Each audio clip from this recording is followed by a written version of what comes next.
Hi again, students. Well, we have spent some time with the Romantics, and we ended with the last 2 weeks being on the male Romantics and their aesthetics and their beliefs about the imagination. And we have literally been in the clouds with them. And so now we get to the Victorian period, 1832 to 1901, and there is a drastic change. There is a move to say, close thy Byron, open thy Goethe.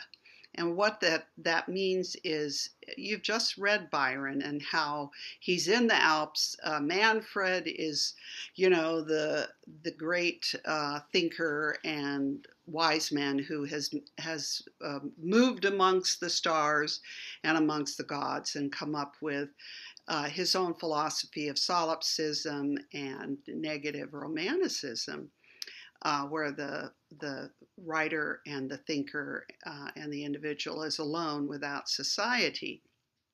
And we also have these beautiful artistic philosophies by Keats and Shelley. But the next generation, Browning and Tennyson, Browning loved Shelley and Tennyson loved Keats.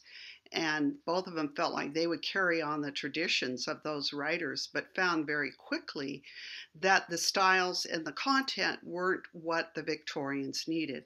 And what the Victorians needed was discussion about capitalism, about industrialization, about quality of life, about the condition of England, about things on the ground, about very practical things and how work and industrialization were affecting human beings and what could be done to retain what was always thought of as cultural commitment amongst a group to be a nation.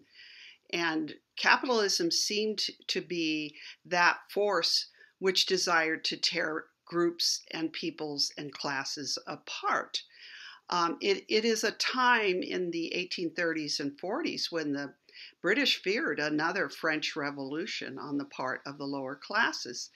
The middle and upper classes did quite well with the Industrial Revolution and with capitalism, but too many in the lower classes were starving, didn't have jobs, were living on subsistence wages, and feeling that freedom to starve as a freeborn Englishman wasn't exactly what they had looked for as grown men and women of the lower classes. And so the condition of England takes the breath away of everybody. Everybody's talking about it. We now have, instead of the prophets and godlike seers of the Romantic revolutionary time, we now have writers viewed as sages. And Carlyle is one of those sages, and we will be talking about him in a short video in a minute. So what we have are questions about the vote and anger on the part of the lower classes for, the way the vote was given in the 18th century was property had the vote. In other words, if you had property, you had a vote. If you didn't have property, you didn't have a vote. Well, if you were also a woman and a slave, etc., you didn't have the vote either.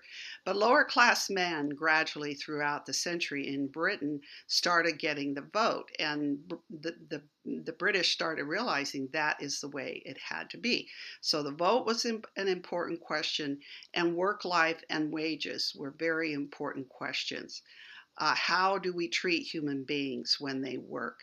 And another very important issue that comes to hand that Carlyle's very interested in is the idea of the cash nexus.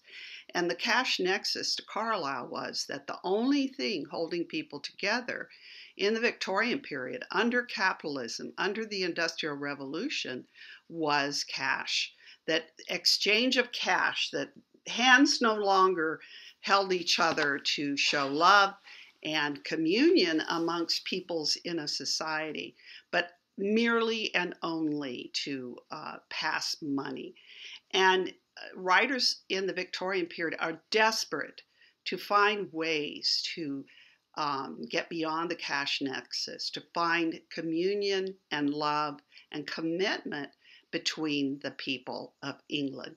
And so next I'm going to talk to you a little bit about Carlyle, who is one of the sages of the Victorian period.